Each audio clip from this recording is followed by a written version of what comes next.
Après avoir vu cette vidéo, tu seras capable de prendre exactement le même genre de trade qui se répète tous les jours en utilisant un seul concept, la SMT divergence. Salut tout le monde et bienvenue dans cette nouvelle vidéo. Aujourd'hui on va parler d'un concept que j'utilise depuis maintenant plusieurs années et qui ne cesse de montrer son efficacité. On va parler de la SMT divergence. On va rentrer directement dans le vif du sujet. On va commencer par voir ce qu'est une SMT divergence, qu'est-ce que ça représente, pourquoi est-ce que c'est aussi puissant, et derrière on verra comment est-ce que tu aurais pu prendre exactement ces deux achats le mardi 18 novembre et le mercredi 19 novembre. Pour faire simple, une SMT divergence, elle apparaît lorsque deux actifs normalement corrélés ne font pas la même chose au même moment. Qu'est-ce que c'est une corrélation ? Normalement, si tu as vu les vidéos sur ma chaîne, tu devrais le savoir, mais partons du principe que tu me découvres aujourd'hui, une corrélation entre deux actifs, elle va être soit positive, soit négative. Une corrélation positive, ce que ça veut dire, c'est que les deux actifs vont avoir le même comportement. Donc par exemple, je vais avoir un actif 1 qui va être en tendance haussière, et bien mon actif 2 sera également en tendance haussière. Ça, c'est une corrélation qui est positive, ils suivent exactement les mêmes mouvements. A l'inverse, une corrélation négative, lorsque mon actif 1 sera en tendance haussière, eh bien mon actif 2, lui, sera en tendance baissière. Ils sont ce qu'on va appeler décorrélés, ou alors, pour faire plus simple, corrélés, mais négativement. Dans cette vidéo, ce qui va nous intéresser, et moi c'est la manière dont je l'utilise, et je ne l'utilise pas d'aucune autre manière, c'est la corrélation entre mon euro USD et mon DXY. Pour faire simple, encore une fois, je vais partir du principe que tu n'as pas vu mes autres vidéos. Qu'est-ce que c'est le DXY? C'est simple, c'est l'indice du dollar américain. Ce que ça veut dire, c'est que lorsque tu vas trader une paire qui comporte de l'USD, eh bien, que tu le veuilles ou non, le dollar américain va directement rentrer en jeu lors du mouvement de ton actif. Donc l'euro USD, c'est celui, selon moi, pour lequel le DXY aura le plus d'impact. Et ce qu'il faut comprendre, c'est que c'est une corrélation qui, du coup, va être négative. Pourquoi ? Tout simplement parce que lorsque tu vas trader l'euro USD, tu trades l'euro contre le dollar.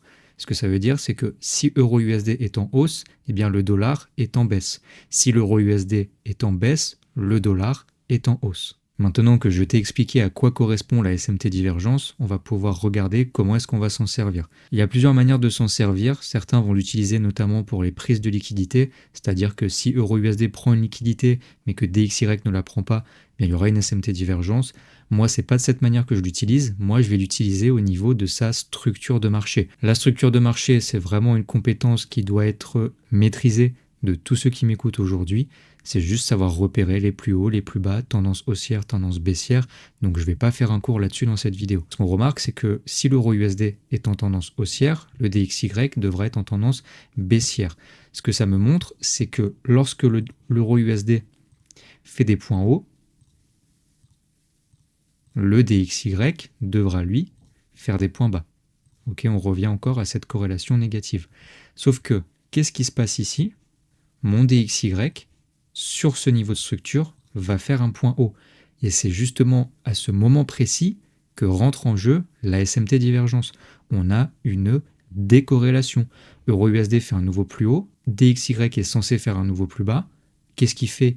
Il fait un nouveau plus haut, donc comme l'euro USD, on a une SMT divergence. Donc ça, c'est pour la partie schématique.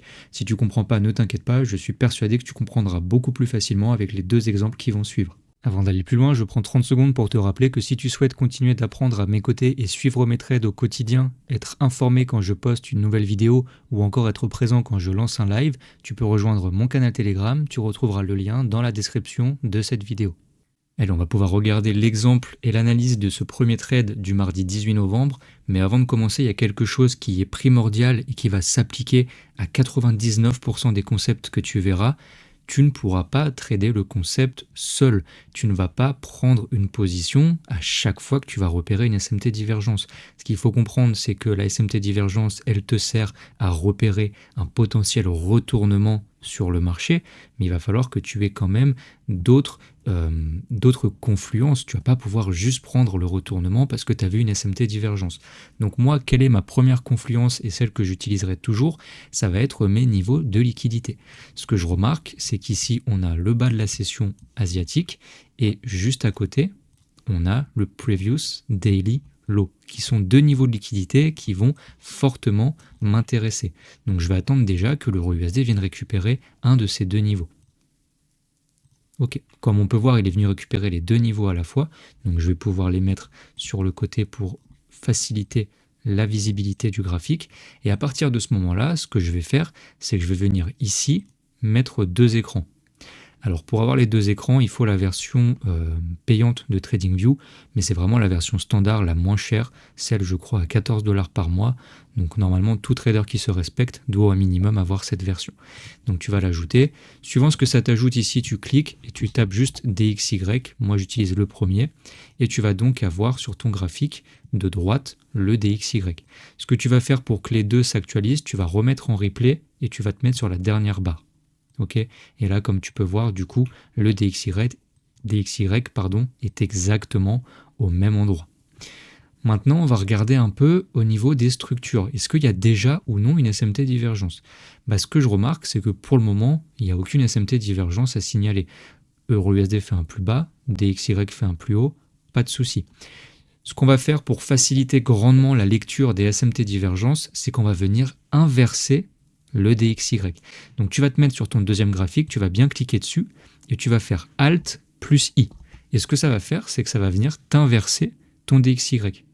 Ok, et donc là, c'est beaucoup plus facilement lisible puisque là, on reconnaît vraiment que la corrélation est parfaite. Si on regarde chaque point de structure, on voit bien à chaque fois, que ce soit l'EURUSD ou le DXY, eh bien on a les mêmes points de structure. Donc c'est beaucoup plus facile, je pense, à lire de ce sens que lorsque les deux sont inversés. Donc je rappelle, tu te mets sur ton DXY et tu fais Alt plus I. Maintenant qu'on a ça, on va continuer, on va avancer jusqu'à ce qu'on remarque ou non une SMT divergence. Ok. Qu'est-ce qui se passe ici si je regarde plus en détail? Je vais mettre juste là. Ce qu'on remarque, c'est que si je reprends mes points de structure, on va commencer par l'EURUSD, j'ai un point bas et un point haut qui se sont formés. Je suis censé avoir exactement la même chose sur mon DXY. Sauf que quand je regarde en détail ici, que je zoome un peu plus, que fait mon DXY? Il me fait un point bas. Ok? Qu'est-ce que ça me montre? Une SMT divergence. Parce qu'ils sont censés avoir la même structure. Donc là, à partir de là, j'ai ma SMT divergence. Donc je vais pouvoir la noter. Hop, moi je trace juste une ligne comme ça. Tac. SMT divergence, et ici, SMT divergence. C'est aussi simple que ça à repérer. Une fois que j'ai cette SMT divergence, après c'est libre à toi de choisir comment est-ce que tu vas rentrer en position. Pour la simplicité de cette vidéo, je vais juste rentrer en position une fois qu'on aura eu mon Market Structure Shift, juste ici, qui est un autre élément de retournement de marché. Donc là, j'ai prise de liquidité, SMT divergence, et potentiel Market Structure Shift. Là, tous les éléments sont réunis pour me montrer que le retournement est en train d'avoir lieu. Donc ce que je vais faire, c'est que je vais juste placer un ordre à ce Market Structure Shift, SL juste en dessous. Qu'est-ce que je vais aller chercher comme niveau? Là, le plus haut de la session de Londres, juste ici. Et je vais avoir un magnifique risk-reward de 1 pour 4, 4,5. Ok? Donc là, on a le Market Structure Shift, donc on est rentré en position. Et on n'a plus qu'à attendre de voir si le prix va aller jusqu'à mon TP final.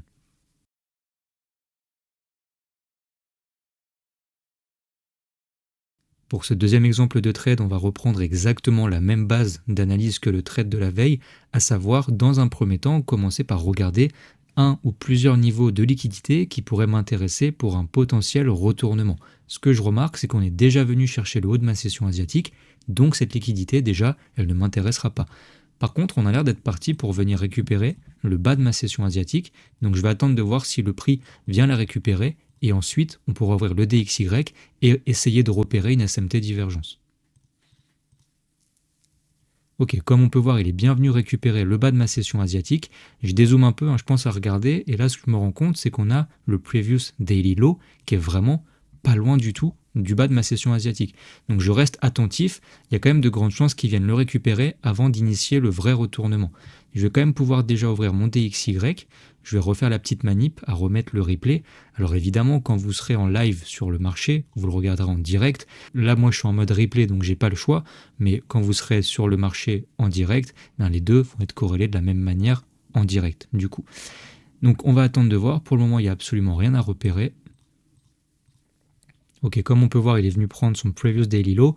Est-ce que j'ai une SMT divergence? Pour le moment, pas du tout.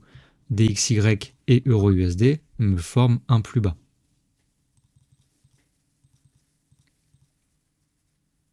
Est-ce qu'ici, après ce retournement, j'ai une SMT divergence? Toujours pas. Si je regarde, ici, on fait un plus bas, ici, on fait un plus bas. Donc pour le moment, je fais preuve de patience et j'attends vraiment patiemment qu'une SMT divergence se mette en place.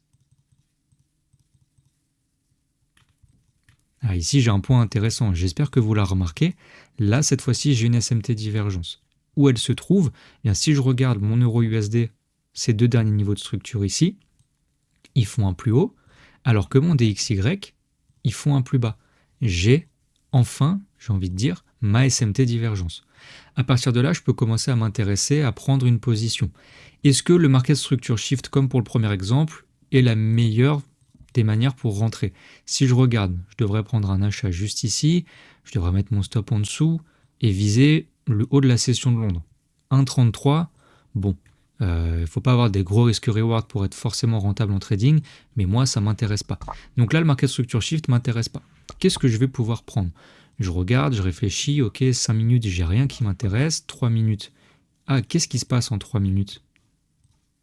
Pour ceux qui me suivent, vous savez pertinemment ce qu'est ce concept. Qu'est-ce que j'ai ici? J'ai un FVG vendeur qui vient de se faire inverser par une énorme bougie haussière. Qu'est-ce que j'ai? Un FVG inversé. Encore une fois, ceux qui me découvrent ne le savent pas, mais c'est vraiment mon concept favori dans le trading ICT, c'est le FVG inversé.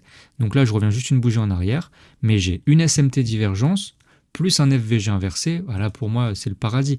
Moi, ce que je vais faire, c'est que je vais prendre un trade ici, stop loss juste en dessous, on va pouvoir se mettre à 5, et là, je vais pouvoir aller viser tout en haut ici. Et là, j'ai 1 pour 3,46. C'est beaucoup plus intéressant que mon 1 pour 1,3 que j'avais juste avant. Pourquoi j'utilise le FVG inversé? Parce que là, encore une fois, on est dans un trade qui va jouer sur un retournement du marché. Et il n'y a rien de mieux pour repérer un retournement de tendance que le FVG inversé. Donc là, j'ai prise de liquidité, SMT divergence, FVG inversé, trois concepts qui s'allient parfaitement pour repérer un retournement du marché. Donc là, je suis aux anges, je vais pouvoir prendre le trade. Une nouvelle fois, je vais target le haut actuel de ma session de Londres. Je ne vais pas aller chercher des plus hauts avec des RR de 1 pour 10. C'est pas du tout comme ça que je fonctionne. Et on va voir ce que ça donne. Déjà, il faut que je me fasse activer s'il vient retest ou non. Ok, on vient se faire retest et on n'a plus qu'à attendre patiemment de voir si le prix va aller jusqu'à notre TP.